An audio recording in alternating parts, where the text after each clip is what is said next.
እንደፋኖ ማለት እና ማስተላለፍ የምንፈልገው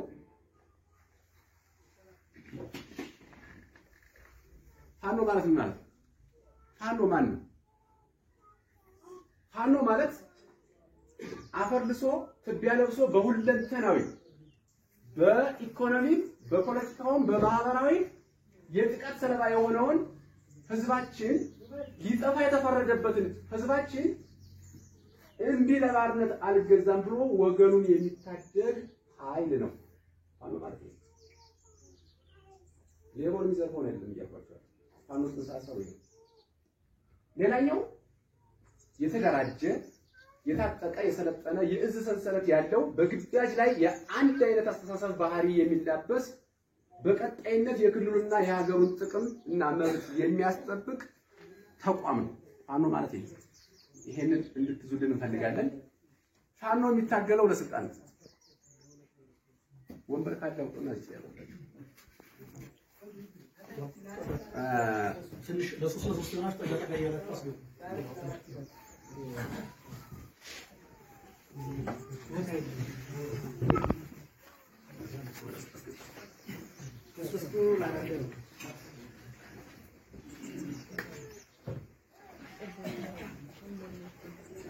ተማሪ ሲያርፍ ጊዜ ነው የምታየው። ነበርክ ነው ነው መምከር ነው። እሺ ፋኖ የሚታገለው አንድ ብለ ነፃነት ነው። መጨረሻ ግን ለስልጣን ነው። እዚህ በኋላ እንድታውቁት እንደዚህ ለስልጣን ነው እንዲወጡ እንዳትል። አማራ ክልል እስካሁን ህዋትን አዝሎ በትከሻው 4 ኪሎ አስገብቶ 27 ዓመት ሲቀጠቀጥ ነው። እነቲም ለማ ተብሎ ደግሞ እነገዱ ተሸክመው ይሄንን እብድ የሆነ ሰውዬ ወስደው አስቀመጡት። ለ7 ዓመት ደግሞ አሁን በጦርነት እያለቀ ነው። ከዚህ በኋላ አማራ ይሄን አይፈቅድም፣ ፋኖ ይሄን አይፈቅድም። ስልጣኑን ይይዛል። ግን በልኩ ያለው የቆዳ ስፋት አለ፣ ያለው የህዝብ ቁጥር አለ። ባለን የቆዳ ስፋት ልክ ከሌሎች ወንድሞቻችን ጋር ሆነን የጋራ አገር እናቆማለን። ይሄን አድርገን አሳልፌ እዚህ በኋላ ህዝቤን ነፃ ካወጣ በኋላ ለማንም ወሮ በላ 4 ኪሎን አስረክበነው ግን አንመጣም። ይሄን ብታውቁ እንፈልጋለን። የምንታገለው ለስልጣን ነው። ይሄን ተወስዶ ፈልጌ ነው። ህዝባችን ለሶስተኛ ዙር አናስቀጠቅጠው። የፋኖ ዓላማ አለ። መቼም ዓላማ ሳትዝ የሆነ ነገር አትጀምር ማለት። ስለዚህ ዓላማው ምንድነው? የአማራ ህዝብ በኢኮኖሚ በፖለቲካ በሁለንተናዊ ማህበራዊ እረፍት አግኝቶ ተረጋግቶ እንዲኖር ማድረግ ነው ዓላማችን። ማህበራዊ እረፍት አለን እንደሆነ ያጣበቅነውን ነገር እኮ የማንጎርስበት ሰዓት ነው። ስለዚህ ማህበራዊ እረፍት ያጣውን ህዝባችን ማህበራዊ እረፍት ተረጋግቶ እንዲኖር የማድረግ ነው ዓላማ። ግብ አለ። ግባችን ምንድነው? የመጨረሻ ግባችን ጦርነቱ አጠናቆ ከሌሎች ብሔር ወንድሞቻችን ጋር በጋራ የጋራ አገር ማቆም ነው መጨረሻ ላይ። ብቻዬን ስልጣን ላይ አስካልክ ነገ ሌላው ብሔር ይነሳባል አይደል እንዴ? ግልጽ ነው። ስለዚህ ከሌሎች ወንድሞች ብሔር ጋር ሆነን የጋራ አገር ማቆም ነው። ይሄን ዓላማ እና ግብ አለው ማለት ነው ፋኖ። እስኪ ሰው ማለት ምንድነው? እንደው እንደኛ እንደፋኖም አባሎቻችን በሰራዊቱ እንደው እንደሌላው ማህበረሰብ እንደናንተ ሰው ሁለት አይነት መንፈስ አለ። ርኩስ መንፈስና ቅዱስ መንፈስ የተሸከመን ነው። እንደው ቅዱስ መንፈሱን ነውና ርኩስ መንፈሱን እስኪላል። ርኩስ መንፈስ ማለት ምን የተሸከመ ነው? ርኩስ መንፈስ ማለት ሱስ ነው። አንዱ ሱስ ነው፣ የመጠጥ ሱስ። ይሄ የመጠጥ ሱስ ያለበት ሰው ርኩስ መንፈስ ከላዩ ላይ ያለበት ማለት ነው። ሌላው ቅናት፣ መቅናት። አሁን ይቺው አወቴ ላማራባት የኔ ወንድሜ ሲቀናበት ይኖራል። እሷን እኮ መሆን ይቻላል በመፍጨርጨር ማለት ነው። አይደረስም እንዴ? ይደረሳል። እንደዛ ከመፍጨርጨር መቅናት። ይሄ እንደ አይነት መንፈስ የተጠናወተን ብዙ ሰዎች አለ። ሌላኛው ስልጣን አጥብቆ መውደድ እንደ ፋኖ የገጠመን ችግር ነው። ስልጣን መውደድ ጥሩ ነው። ስልጣን ግን አጥብቆ መውደድ አሁን ሌሎች አካባቢ ላይ እንደ ፋኖ ትሰማላችሁ። እንደ 4 ኪሎ ሲደርሱ ሊታነቁ ነው ማለት ነው። በጣም ኩልግር ነው። አሁን እዚህ አማራ ክልል ላይ ሆኖ ስልጣን አጥብቆ በመውደድ የሚያደርሱት የሚጮሁት ጩኸት ቀላል ይመስላል። 4 ኪሎ ሲደርሱ እነዚህ ሰዎች የሚታነቁ ነው ይመስላል። እንደው ላይደርሱ ይችላል። 10 ደቂቃ ላቀርበው እንደ ፋኖ ማለት እና ማስተላለፍ የምንፈልገው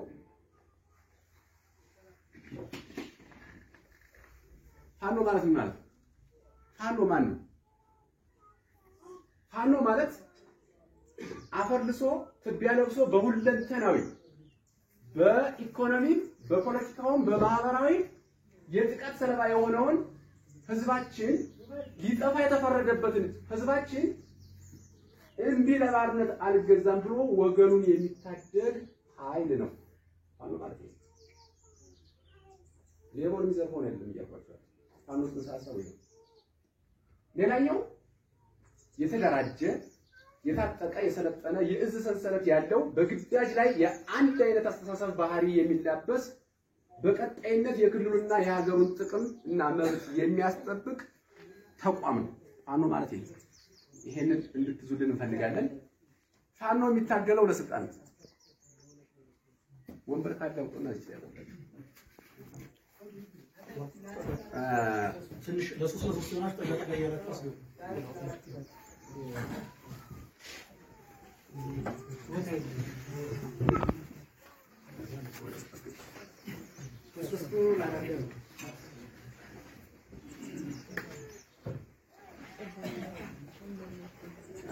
ተማሪ ሲያርፍ ጊዜ ነው የምታየው።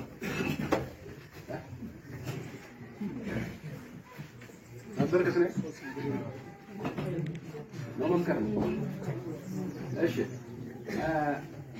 ፋኖ የሚታገለው አንድም ለነጻነት ነው፣ መጨረሻ ግን ለስልጣን ነው። እዚህ በኋላ እንድታውቁት እነዚህ ለስልጣን ነው እንዲወጡ እንዳትሉ።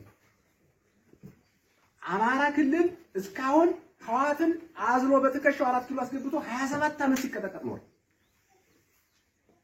እነ ቲም ለማ ተብሎ ደግሞ እነገዱ ተሸክመው ይሄንን እብድ የሆነ ሰውዬ ወስደው አስቀመጡት።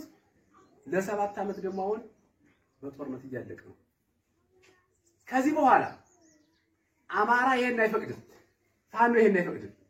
ስልጣኑን ይይዛል፣ ግን በልኩ ያለው የቆዳ ስፋት አለ፣ ያለው የህዝብ ቁጥር አለ። ባለን የቆዳ ስፋት ልክ ከሌሎች ወንድሞቻችን ጋር ሆነን የጋራ አገር እናቆማለን። ይሄን አድርገን አሳልፌ እዚህ በኋላ ህዝቤን ነፃ ካወጣ በኋላ ለማንም ወሮ በላ 4 ኪሎን አስረክበነው ግን አንመጣም። ይሄን ልታውቁ እንፈልጋለን። የምንታገለው ለስልጣን ነው። ይሄን ትወስዱ ፈልጌ ነው። ህዝባችን ለሶስተኛ ዙር አናስቀጠቅጠው። የፋኖ ዓላማ ነው። መቼም ዓላማ ሳትዝ የሆነ ነገር አትጀምር ማለት። ስለዚህ ዓላማው ምንድነው? የአማራ ህዝብ በኢኮኖሚ በፖለቲካ በሁለንተናዊ ማህበራዊ እረፍት አግኝቶ ተረጋግቶ እንዲኖር ማድረግ ነው ዓላማችን። ማህበራዊ እረፍት አለን እንደው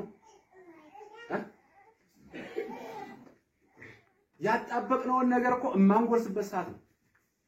ስለዚህ ማህበራዊ እረፍት ያጣውን ህዝባችን ማህበራዊ እረፍት ተረጋግቶ እንዲኖር የማድረግ ነው ዓላማ። ግብ አለ። ግባችን ምንድነው? የመጨረሻ ግባችን ጦርነቱ አጠናቆ ከሌሎች ብሔር ወንድሞቻችን ጋር በጋራ የጋራ አገር ማቆም ነው መጨረሻ ላይ። ብቻዬን ስልጣን ላይ አስካልክ ነገ ሌላው ብሔር ይነሳታል አይደል እንዴ? ግልጽ ነው።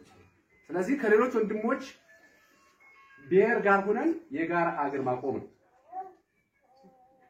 ይሄን ዓላማ እና ግብ አለው ማለት ነው ፋኖ። እስኪ ሰው ማለት ምንድነው?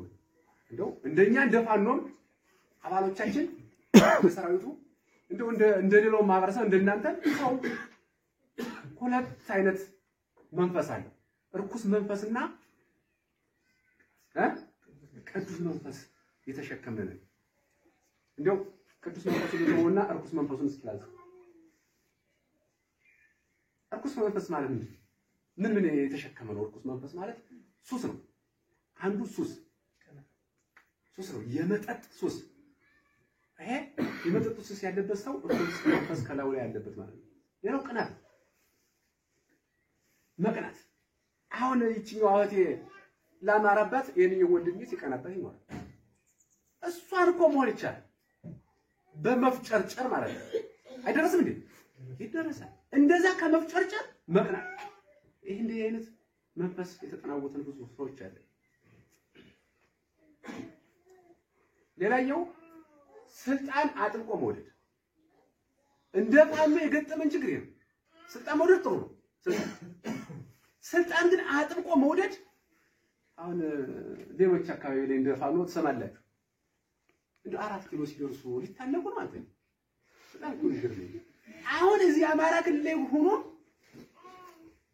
ስልጣን አጥብቆ በመውደድ የሚያደርሱት ጩኸት ቀላል አይደለም። 4 ኪሎ ሲደርሱ እነዚህ ሰዎች የሚታነቁ ይመስላል። እንደው ላይደርሱም ይችላሉ። በነገራችን ስልጣን አጥብቆ የሚወድ የሚፈልገው ደረጃ ላይ መድረስ ይችላል። የሚፈልገው ደረጃ ላይ። ስለዚህ ስልጣን አጥብቆ መውደድ እርኩስ መንፈስ የተጸናወተው ሰው ነው።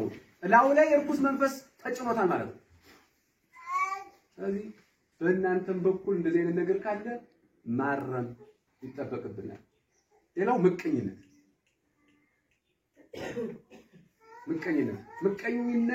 የሚለው ቃል በአማርኛ ብቻ ነው ያለው። በሌሎች ቋንቋዎች ላይ የለም። ስለዚህ የምቀኝነት አባዜ መንፈስ ላያችን ላይ የተጫነን ሰው እባካችሁ ገንዘብ አጥብቆ መውደድ። ገንዘብ ማይወዳለ ገንዘብ እንወዳለን ሁላችን። ግን አጥብቆ መውደድ እንደኛ ሳሳያችሁ እነ ጸዳሉና እነ ቆራጡ በላችሁ ምሳሌ እነ ጸዳሉና እነ ቆራጡ በኬሻ ብር ተሸክመው ሁሉ አይጠቅማቸውም። ስለዚህ ገንዘብ በጣም አጥብቃችሁ የምትወዱ ሰዎች ከላያችሁ ላይ እርኩስ መንፈስ ተጭኗችኋል። እናንተ ሰዎች ታረሙ። እንዴ ስንት ዓመት እንኖር? ሺህ ዓመት ቋጥ ልጅ በድሩ ያድጋል ይባላል እኮ። ፋኖ ሆኖ ገንዘብ ይሸክፋል። ውጊያ እኮ እየገባ ዛሬ ይኑር አይኑር እኮ ያውቁ። ስለዚህ ገንዘብ አጥብቆ መውደድ አንዱ የላው ላይ እርኩስ መንፈስ የተጫነው ሰው ባህሪ ነው። ራሱን አጥብቆ መውደድ ይሄ ሌላኛው ራሱን አጥብቆ መውደድ። ቅድሚያ ለሰው ማለት ይጠበቅብናል። ራስክን መውደድ ተገቢ ነው። ግን ያን ያክል ደግሞ አጥብቀህ ደግሞ ራስክን የምትወድ ከሆነ አንተው እንደዚህ አይነት መንፈስ የተጫነ ሰው ነህ። የትግል ጓደኛው መጥላት ይገርማችሁ። እኔ የሚደርስልኝ ውጊያ ላይ ገብቼ እናቴ መቼም አታነሳኝ። የሚያነሳኝ ማለት ጓደኛ አጎን ያለው ጓደኛ የሚያነሳው። ስለዚህ የትግል ጓደኛ መጥላት የታዲያ በሽታ ላው ላይ የተጫነው ሰው ነው እንጂ ትክክለኛ ሰው ተፋቅራችሁ እንድትኖሩ እንፈልጋለን። ከኛም ጋር ተያይዘዋል የስነ ምግባር አንዳንድ የስነ ምግባር ችግሮች ገጥመውን ቆይተዋል። አሁን እየተስተካከለ መጥቷል እንጂ መርህ የመጠበቅ ችግሮች ሁሉ አሁን በእናንተም በእኛም ነገር መርህ ጠባቂዎች ልንሆን ይገባል። ህጋዊነት፣ መላበስ፣ ሰላም፣ እኩልነት እነዚህ ነገሮች መርሆች ጠብቀን መጓዝ ይጠበቅብናል። እንደዚህ አይነት መርህ ጠብቆ ያለ መጓዝ ችግሮች በእኛም ገጥመው ነው የቆዩ። አቋም አሁን የመምህርነት አቋም አለ፣ የርዕሰ መምህርነት አቋም አለ፣ የሱፐርቫይዘርነት አቋም። እንግዲህ የመሪነት አቋም ሊኖረው ይገባል። ዲሞክራሲያዊ በሆነ መንገድ ማለት ነው። ዲሞክራሲ በሆነ መንገድ የመሪነት አቋም፣ የመምህርነት አቋም። ከኛም በተመሳሳይ መሪው የመሪ አቋም ሊኖረው ይገባል። አባል ደግሞ ተከታዩ ደግሞ የአባልነት አቋም። መምህር መሽተት ካልቻልክ ርዕሰ መምህር ሆነህ ርዕሰ መምህር መሽተት ካልቻልክ አንተ ትምህርት ቤት ማለት ነው የምትወስደው ርዕሰ መምህር ማለት። ስለዚህ ርዕሰ መምህርን እንድትሆን ርዕሰ መምህርን ሆና እንድትሸጥ ትምህርት ቤት ርዕሰ መምህር ሆነ መገኘት አለበት። መምህርነትን በተመሳሳይ መምህር ሆነ መገኘት አለበት። ስለዚህ ዲሞክራሲ የሆነ መንገድ አቋማችን አስተካክለን በያለንበት ወደ ስራ ዘርፋችን እንድንገባ እንፈልጋለን። ሰው በነገራችን ላይ አራት አይነት ነው ሰው ያለ። አራት አይነት ሰው አለ። አንደኛው ሰው ምን አይነት ሰው መሰላችሁ? በቁሙ የሞተ ሰው። አሁን ሰው ስንባል ሰው ነው፣ ግን በቁሙ የሞተ ሰው አለ። በቁሙ የሞተ ሰው ማለት ምን ማለት ነው? በህይወት ዘመናችን እያለን ለራሳችንም የማንሆን ለቤተሰባችን የማንሆን ለወገን ለሀገር የማንሆን ምንም አይነት ፋይዳ አስተዋጽኦ የማናደርግ ሰዎች እኛ ምንድን ነን? በቁማችን የሞት ነን ማለት ነው። እሱ ላይ እንዳትመደቡ አደረ። በቁሙ ያልሞተ ሰው ሁለተኛው ሰው በቁሙ ያልሞተ ማለት በህይወት እያለ በህይወት ዘመናችን ለራሳችንም አምሮብን ለቤተሰባችን ለወገናችን ለሀገራችን አስተዋጽኦ የምናበረክት ታሪክ የሚነገርልን ሰዎች ሆነን ከተገኘን እኛ በቁማችን ያልሞትን ሰዎች ነን ማለት ነው። ስለዚህ እንደዚህ አይነት ሰው እንድትሆኑ እፈልጋለሁ። ነገ ስትሞት ለቅሷችን ላይ የሚነገርልን ታሪክ ያለን ሰዎች መሆን አለብን።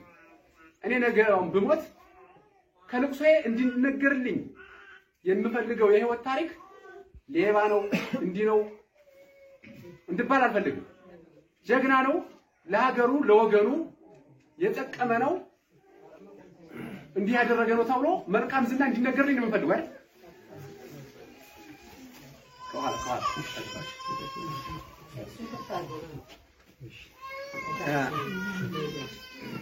ስለዚህ በቁማችን ሙተን እንዳንገኝ ጥንቃቄ ማድረግ ይጠበቅብናል ማለት ነው።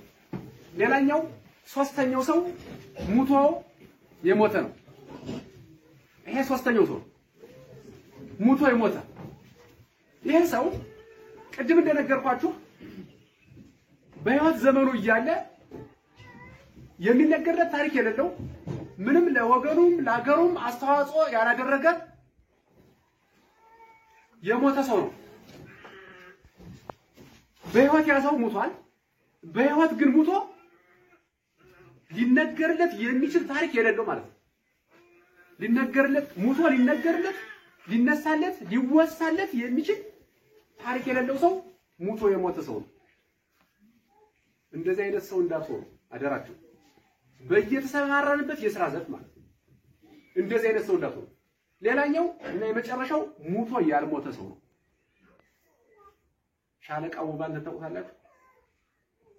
እንደው ከትግል ከኛ እንኳን አንድ ሰው ማንሳት ብንፈልግ ሻለቃ ውባንተ ሙቶ ያልሞተ ሰው ማለት ነው። ምሳሌ እያነሳሁላችሁ እንግዲህ ይሄ ሰው በህይወት የለም አርፏል። ግን ጎንደር፣ ጎጃም፣ ወሎ፣ ሸዋ በአራቱም ግዛት ዘመቻ ውባንተ ተብሎ ማለት ነው የብርሃኑ ጁላ ጦር አመድ ነው ያለው። ስለዚህ ይሄ ሰው ሙቷል። ሙቶ እኮ እያዋጋ ያለቀው የመከላከያ ሰራዊት እስከሚባል አይደለም እንዳለ ነው ያረገፈ። ዘመቻው ውባንተ ተብሎ እነዛ 2 እና 3 ሳምንቶች የብርሃኑ ጁላ ጦር ደቋል።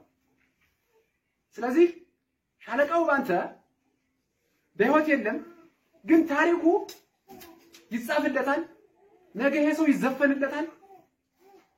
በሀገሩ ብሎም በዓለም ታሪኩ ሲነገርለት ይኖራል። እነ ቴዲ እነ በላይ ዘለቀ የሚባሉ እኮ ታሪክ ሰርተው ዛሬ ሁሉ እናነሳቸዋለን።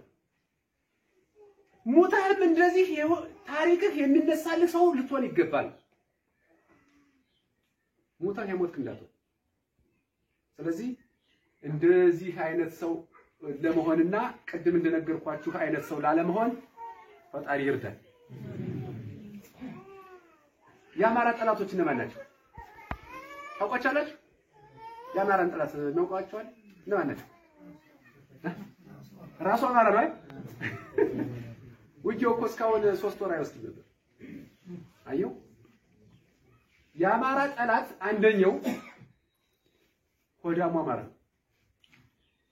ቅድም አጥብቆ ገንዘብ መውደድ ያልኳችሁ አይደል እኩስ መንፈስ ላይ አጥብቆ ገንዘብ መውደድ እኔ አንዳንዱ አመራር አንዳንዱ ካቢኔ በጀርባው አንዳንዱ አመራር አንዳንዱ ካቢኔ በጀርባው ሁሉ ሆድ ያለው ይመስለኛል የሰው ሆዱ አንድ ላይ በጀርባቸው ሁሉ ሌላ ሆድ ያላቸው ይመስለኛል ስለዚህ ካድሬው ፖሊሱ ሚኒሻው አድማ በተነው ይሄ በሙሉ የአማራ ጠላት ነው ስታገኟቸው እነዚህ ሰዎች ተጸየፏቸው እስቲ ወረዳ ላይ 81 ንጹሃን ያስገደሉ ናቸው እስቲ ወረዳ ብቻ ነው ነገራቸው ማህበረሰቡን በስነ ልቦና በኢኮኖሚ በፖለቲካ አልደቀቃችሁም እዚህ ደረጃ ያደረሱት ካድሬ ፖሊስ ሚኒሻና አድማ በተና እነዚህን እንደ ቆሻሻ ልትጸየፋቸው ይገባል ምን ስለሆኑ የአማራ ጠላቶች ስለሆኑ ሌላኛው አማራ ጠላት ማለት ነው እልፍ ስንል ደግሞ አክራሪ ብሔርተኛ ህዋት አንድ አክራሪ ብሔርተኛ ነበር ኦነግ ሸኔ ሌላው አክራሪ ብሔርተኛ ነው ሌላ ይፈጠራል እነዚህ የአማራ ምኖች ናቸው ጠላቶች ናቸው ልብ ብላችሁ ያዟቸው እነዚህ የአማራ ጠላት ናቸው እኔ በአብዛኛው በፖለቲካ ፓርቲ እንስሳተፍ ኢትዮጵያ ወደሚለው ነበር ገብቼ ፓርቲው ላይ ኢትዮጵያን ከሚያቀነቅን ፓርቲ ነበር እንስሳተፍ ግን ኢትዮጵያን እያልን መቀመጫችን አጣ አሁን እንደገና ዝቅ ብዬ አማራ ብዬ መነሳት ጀመርኩ አማራ ጨለማ ኢትዮጵያ እያለ አማራ ምን ስለሆነ ስለተበላ ግልጽ ነው አይደል ስለዚህ ወርደህ ታች ህዝብን አድነ ነው ከዛ በኋላ ኢትዮጵያ የምትገለጥ ስለዚህ እነዚህ አክራሪ ብሔርተኞች የአማራ ጠላቶች ናቸው ሌላኛው እና ሶስተኛው የመጨረሻው የአማራ ጠላት የውጭ ሀገር በሃይማኖትም ሆነ በሌሎች የውጭ ሀገር የአማራ ጠላቶች በርካቶች ናቸው ውጭ ሀገር ላይ ያሉት ማለት ስለዚህ እነዚህን አላሰፋም ላለማስፋት እንጂ እነማን ናቸው የውጭ ጠላቶች የሚለውን መተንተን ይቻላል ጊዜ ላለመውሰድ ነው የአማራ በደል ምንድነው አማራን ይቀኑብናል በነገራችን የሚበድሉንም ስለሚቀኑብን በርካታ የሚያስቀና ነገር አለ ባህላችን እምነታችን ያስቀናል መልካም ምድራችን ያለንን ሀብት እሱ ያስቀናቸዋል ስለዚህ ይሄን ማህበረሰብ በዚህ ምክንያት እየበደሉት ነው አንደኛው ካህናት ዲያቆናት ታርደዋል ቤተክርስቲያን ተቃጥለዋል ይሄ አማራ በደል 190 የሚሆን ቤተክርስቲያን ኦሮሚያ ላይ ተዘግቶ ነው እዛ ደግሞ አሁን ዘራፋችን ላይ መጣ ሊዘጋጋን ማለት ነው በሌሎች ክልሎች የሚገኝ አማራ ታርዷል ታውቃላችሁ በጅምላ ተጨፍጭፏል ተፈናቅሏል አዲስ አበባ እንዳይገባ ተወስኖበታል አዲስ አበባ በነፃነት መግባት ይችላል አሜሪካ ሆናለች ባየር ካልሆነ እኮ በምድር እኮ አይቻልም ሁለት ሽንጣም የሆነ አውቶቡስ እኮ እንደታገታ ታውቁ ዛሬ 4-5 ወር አካባቢ 60 ሰው ታግቶ 1 ሚሊዮን ብር ተጠይቆታል ጓዞል ስለዚህ በምድር አማራ አዲስ አበባ መደች ስለዚህ አዲስ አበባ እንዳንገባ ሁሉ ተፈርዶብን ተወስኖብን በአጠቃላይ በሰው ላይ አሰቃቂና ዘግናኝ ወንጀሎች ተፈጽሞበታል በአማራ ላይ አማራ ክልል የተፈናቃይ ካምፕ አድርገውታል እናንተ አሁን ቤታችን ላይ የምታሩ በሺ የሚቆጠር ኬንዳ ላይ ነው እየታመመ የሚበላው ማጥቶ ማለት ነው ህክምናው ሁሉ እያገኘ አይደለም አማራን ለማጥፋት ኦርቶዶክስን እና ሙስሊሙን ማጥፋት እቅዱ ይሄ ነው ያዙኝ እዚህ አማራ የሚባለው ብሔር እንዴት አድርገን ነው የምናጠፋ ብለው እቅድ ዘዘዋል እቅዳቸው አማራን ለማጥፋት ታዲያ የትኛውን ፓርት መምታት አለብን የአማራ የጀርባ አጥንት የሆነውን ኦርቶዶክሱንና ሙስሊሙን መምታት ነው እቅዱ ነው። ከዛ በኋላ ኢትዮጵያ እንዴት አድርገን ብናፈርሳት ነው? ኢትዮጵያ እንዴት ነው የምትፈርሰው? እኒህንን እምነቶች ከመታ አማራ ፍርክስክስ ይወጣል። ያኔ ኢትዮጵያ ትጠፋለች ብለው አቅደው እየሰሩ ያለ ነገር። ስለዚህ ላለመጥፋት መረባረብ ይጠይቃል ማለት ነው። መጥፋት የሚፈልግ ሰው አለ? መሞት የሚፈልግ ሰው መቼም ያለ አይመስለኝም። እኔ እዚህ ትግል ውስጥ የገባሁት ላለመጥፋት ነው። መጀመሪያ የወንድሞቻችን ሆዷት የተቀደደችውን እናታችን ሆዷን ቀደው እኮ ሽሩን አወጣው።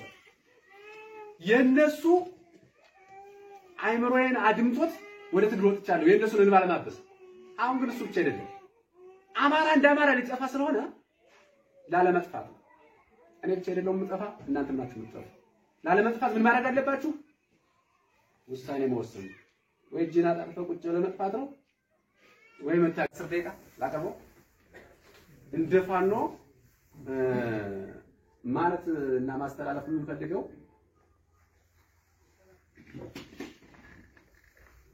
ፋኖ ማለት ምን ማለት ነው? ፋኖ ማን ነው?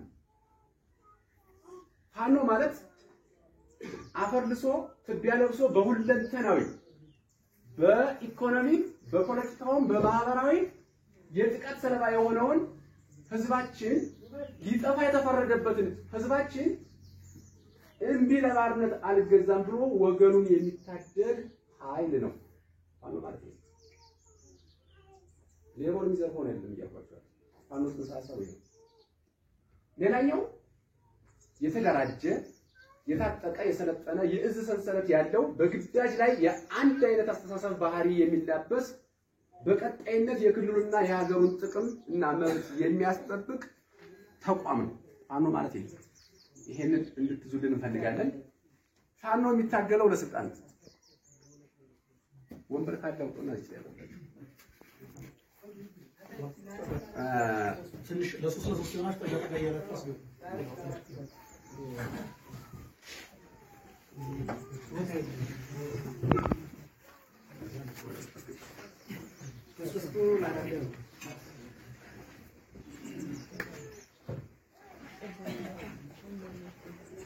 ተማሪ ሲያርፍ ልጅ ነው የምታየው።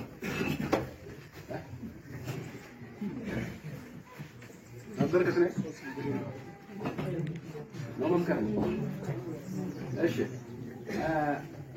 ፋኖ የሚታገለው አንድ ብለ ነፃነት ነው። መጨረሻ ግን ለስልጣን ነው። እዚህ በኋላ እንድታውቁት እንደዚህ ለስልጣን ነው እንዲወጡ እንዳትሉ። አማራ ክልል እስካሁን ህዋትን አዝሎ በትከሻው 4 ኪሎ አስገብቶ 27 ዓመት ሲቀጠቀጥ ነው። እነቲም ለማ ተብሎ ደግሞ እነገዱ ተሸክመው ይሄንን እብድ የሆነ ሰውዬ ወስደው አስቀመጡት። ለ7 ዓመት ደግሞ አሁን በጦርነት እያለቀ ነው። ከዚህ በኋላ አማራ ይሄን አይፈቅድም፣ ፋኖ ይሄን አይፈቅድም። ስልጣኑን ይይዛል። ግን በልኩ ያለው የቆዳ ስፋት አለ፣ ያለው የህዝብ ቁጥር አለ። ባለን የቆዳ ስፋት ልክ ከሌሎች ወንድሞቻችን ጋር ሆነን የጋራ አገር እናቆማለን።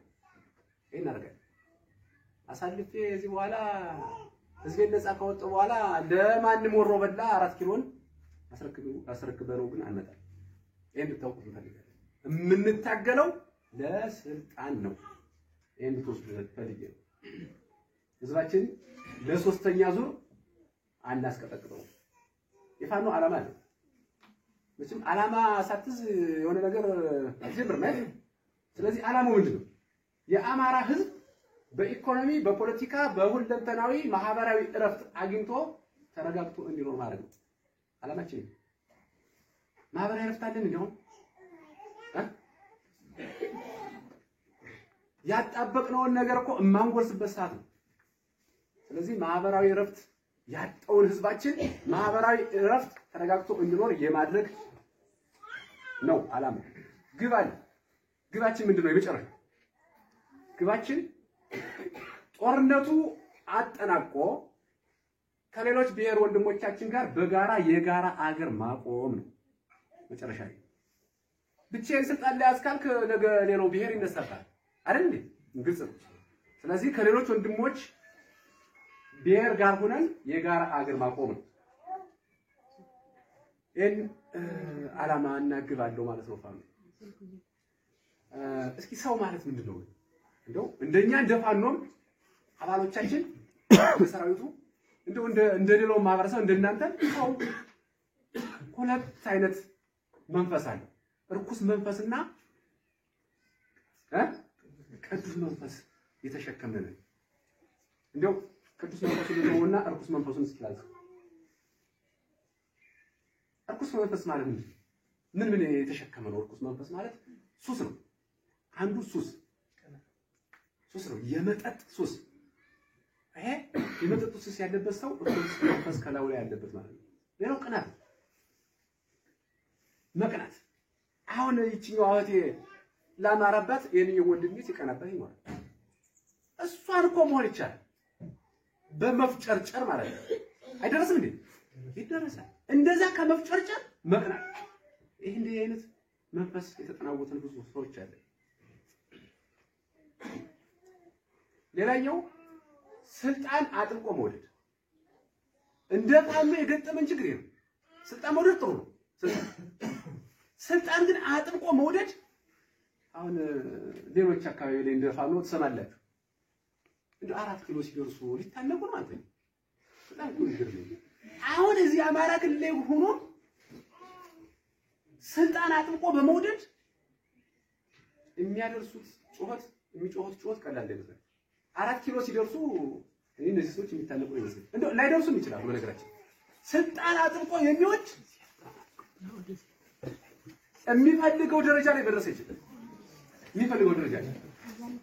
ስለዚህ ስልጣን አጥብቆ መውደድ እርኩስ መንፈስ የተጸናወተው ሰው ነው። ላው ላይ እርኩስ መንፈስ ተጭኖታል ማለት ነው። ስለዚህ በእናንተም በኩል እንደዚህ አይነት ነገር ካለ ማረም ይጠበቅብናል። ሌላው ምቀኝነት ምቀኛ የሚለው ቃል በአማርኛ ብቻ ነው ያለው። በሌሎች ቋንቋዎች ላይ የለም። ስለዚህ የምቀኝነት አባዜ መንፈስ ላያችን ላይ የተጫነን ሰው እባካችሁ ገንዘብ አጥብቆ መውደድ። ገንዘብ ማይወዳለን? ገንዘብ እንወዳለን ሁላችንም። ግን አጥብቆ መውደድ እንደኛ ሳሳያችሁ እነ ጸዳሉና እነ ቆራጡ በላችሁ ምሳሌ እነ ጸዳሉና እነ ቆራጡ በኬሻ ብር ተሸክመው ሁሉ አይጠቅማቸው። ስለዚህ ገንዘብ በጣም አጥብቃችሁ የምትወዱ ሰዎች ከላያችሁ ላይ